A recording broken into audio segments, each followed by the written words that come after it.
Hey everybody and welcome to Chairman of the Board.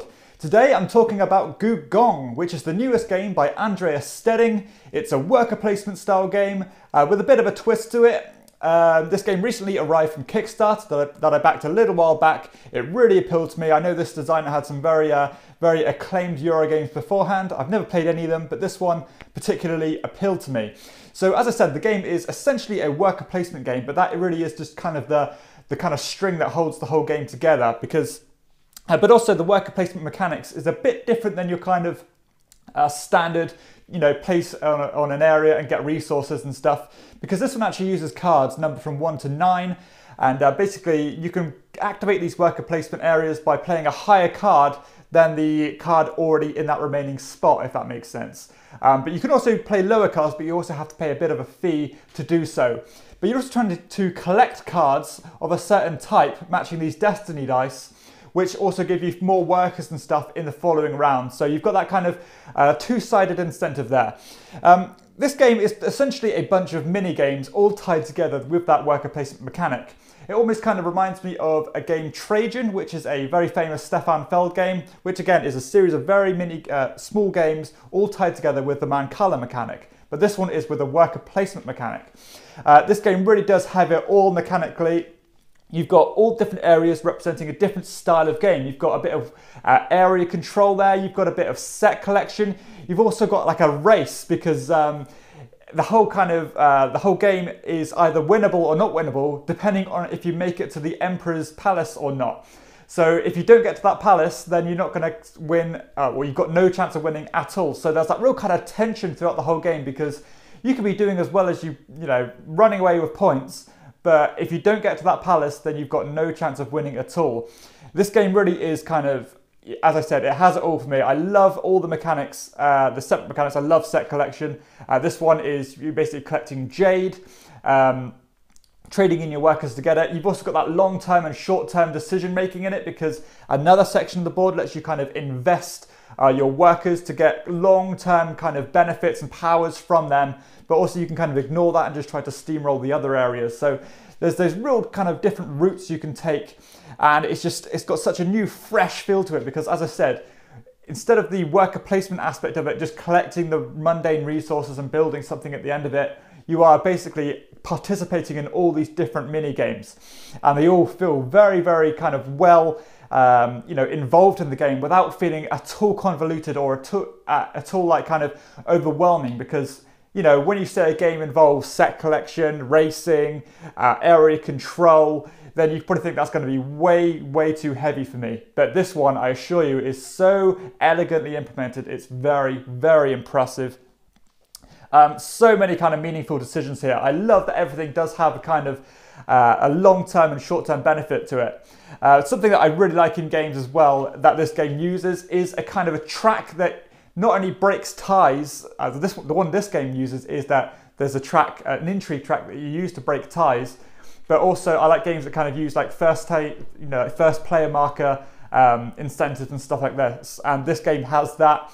I love the way you can kind of pull ahead on that track, but once the area control aspect of the board is scored, then you can cash in like your placements on that track to get different rewards as well. So clever. The top part of the board, which is kind of your travel kind of track as well, you're basically going around that area, picking up these tiles, which give you very short-term bonuses or sometimes a bit longer-term bonuses. So you kind of got that short-term reward, but you also store them up. So I think your individual player board stores them, and once it gets to a certain point, you can choose to cash it in to either get like more workers, or even if you store up 6 of them, you can cash all them in for another piece of jade, which counts towards your set collection aspect of the game. It might sound like I'm waffling here, because there is a lot going on in this game, but once you actually get it to the table, you'll see just how elegantly and flawlessly all these separate mechanisms are just intertwined together. It's just absolutely phenomenal game. The balance of the game is excellent. I love the fact that all these cards, these gift cards that you've got, the higher ones will obviously trump will have the ability to trump the higher cards. But if you play those lower cards, maybe pay a bit of a fine in order to use them, or you're trumping a 1 or a 2, so it's a lot easier to do so, then you also get like a bonus reward as well. So not only am I using this card to activate this region, but the card I'm using also has another ability which can activate another area on the board. So as I said, that kind of the synergy between all the areas is just so ingeniously used. It is just mind-blowingly clever. So yeah, mechanically this game is a well-oiled machine, absolutely flawless, and it's just so it's just such a feast for the senses, because you've got to worry about the area control here, you've got to worry about that race all the time, that nagging on you just to finish that track. And obviously the quicker you finish, the more points you're going to get, because the first person to get there gets more points than the person who gets there second and third and fourth. Basically mechanically this game is just a masterpiece. Balance as well, I've mentioned balance, absolutely brilliant as well. Honestly, I can't really see much of a discrepancy in any kind of that can fall or develop down the road more and more I play this. I love the fact that, as I said, those investments you can make in those, sorry, forgive me, I don't know what those tiles are called that give you the powers throughout the rest of the game, but you know, the first person to get theirs has to pay less than the person who goes there second and third, because you have to pay more for every person who's there before you. And I generally like that kind of aspect of games where, you know, you're rewarded for doing something quickly because you're likely to fall behind somewhere else. The game plays in a very nice amount of time. There's only like 4 rounds, and those rounds do fly by very, very quickly. I think it's about an hour and a half, which is just about the sweet spot for me. So yeah, absolutely excellent. The uptime is very good, very punchy, because you know, obviously you are kind of somewhat guided by the cards you have in your hand. They will kind of limit you to the areas you can play, but obviously you've got a bit more freedom if you have those workers, which let you kind of, you know, be a bit more free with your movements.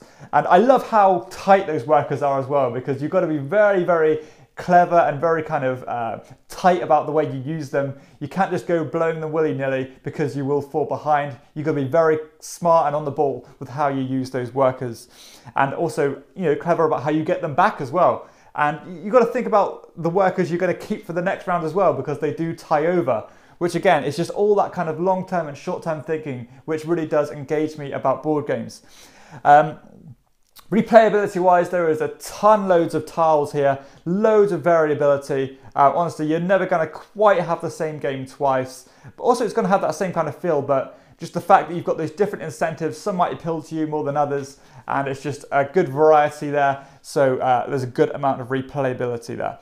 Player interaction, there's a lot of kind of, you know, that kind of enjoyable frustration when someone gets in the spot before you. You had all your turn planned out, and then, you know, someone smashes their worker down, or their gift in this case, to block a space from you that's going to just throw your whole plan astray.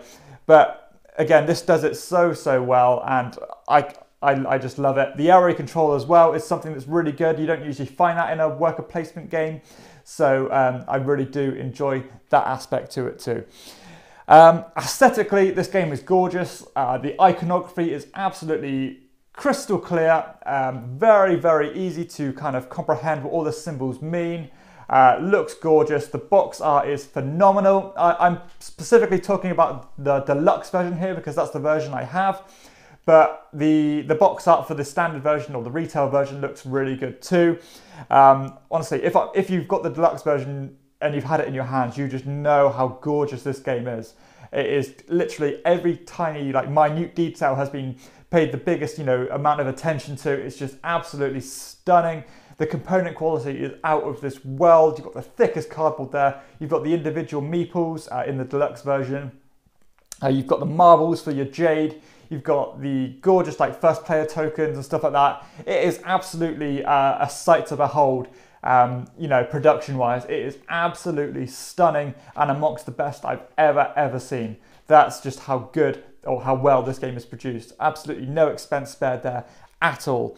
The theme as well, for a Euro game, is actually pretty clever, because this game is based on this kind of idea that this emperor kind of basically condemned people from basically bribing each other, and this is why they use those gifts as a kind of way to get around that bribing. So you're swapping one gift for another as a way to kind of bypass that, you know, that emperor's will. So a very kind of clever, but, you know, a bit tenuous use of theme there, but it does work well. And, you know, that's what the kind of overall kind of mechanic is of the game. So, you know, it's a very clever use of that theme. So, yeah, no real complaints there. And I do like the kind of oriental kind of touch on games anyway. Setup and teardown time, no real problem there at all. You're just going to bosh those tiles out and basically give each player their own little pack of workers and you're good to go. Absolutely no problem there at all. So overall, this game is absolutely outstanding. One of the best games I've ever played and one of the few games I've ever voted above a 9 out of 10. I'm very kind of tight on my rankings and this one is way up there. Truly an elite game, one that is going to kind of stay in the forefront of my collection for probably indefinitely because it is absolutely phenomenal. I can't wait to play it more and more. It's just a joy to play. So much going on. It really is the kind of a multiple you know, games in one. You've got that kind of 7 separate spots on the board, each one having their own incentive to go to, but being kind of restricted by those cards in your hand and that kind of tension of racing to the palace. It is just absolutely an amazing game. I highly recommend you check this one out. That is Gugong by Andreas Steading. If you've enjoyed this video, please hit like and subscribe to my channel and check out my other videos too. For everyone else, I'll see you next time on Chairman of the Board. Bye.